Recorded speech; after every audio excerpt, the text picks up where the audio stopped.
আসসালামু আলাইকুম বোনেরা, কেমন আছেন? আশা করি ভালো আছেন। আলহামদুলিল্লাহ আমিও ভালো আছি। এখানে রান্নাটা চড়াইছি, রান্না চড়াইয়া গ্যাস আছে একটু, রান্নাটা চড়াই আমি রুমগুলা মুছে নিচ্ছি। আজকে এই যে ঘর মুছতেছি, আবার রান্নাও চড়াইছি, একটু হালকা গ্যাস আছে তো তার জন্য রান্নাটা বসাই দিছি। এই গুলাই মাছ দিয়া টমেটো আলু বেগুন দিয়ে তরকারি রান্না করতেছি। তরকারিটা প্রায় হয়ে আসছে। আর আছে না, চতুর্দিকে কাজ হইতেছে, নির্মাণাদি কাজ, বালুতে বইরা যাক, হাত দিয়া তো আর চিপা চাপা মুছা যায় না। বারান্দাতে গাছ আছে, গাছটা পানি দিয়ে আমি। আর এই গাছের মধ্যে অনেকগুলা ফুল ফুটছে, এই যে কি সুন্দর নয়নতারা ফুলটা না, এই যে সবগুলাতে এই যে ফুলগুলা কি সুন্দর লাগতেছে। এই যে গুড়াইও ফুল ধরছে, তারপরে এই যে ফুল কি সুন্দর, তারপরে এখানে একটা মরিচ গাছ, ফুল সুন্দর লাগতেছে।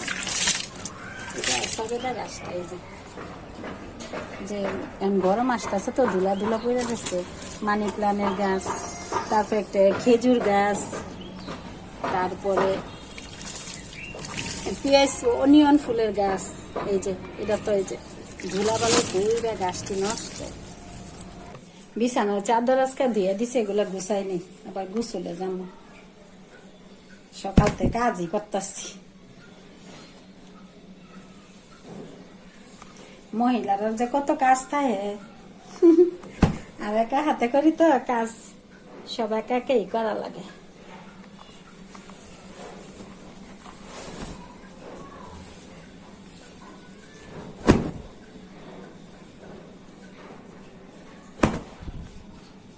আর আমার একটা অভ্যাস, কাপড় চোপড় ধোয়ার পরে রুদ্রের থেকে সাথে সাথে না গুছাইতে পারলে ভালো লাগে না। তার জন্য আমি সবসময় গুছাই গুছাই রাখি, কারণ এখন আমার করা লাগবো, পরে আমারই করা লাগবো, তার জন্য সাথে সাথে কেরালে। বোনেরা, আমার মেজো জাল মেডিকেলে আছে, আইসিইউতে ব্রেন স্ট্রোক করেছে। আল্লাহ যেন ওনাকে তাড়াতাড়ি সুস্থ করেছে। আপনারা সবাই দোয়া করেন ওনার জন্য। বোনেরা, আজকে সারাদিন কাজ করছি তো, কাজ করে আর ভাজা পোড়া বানাইতে পারি। আজকে স্বাস্থ্যসম্মত ইফতারি করব।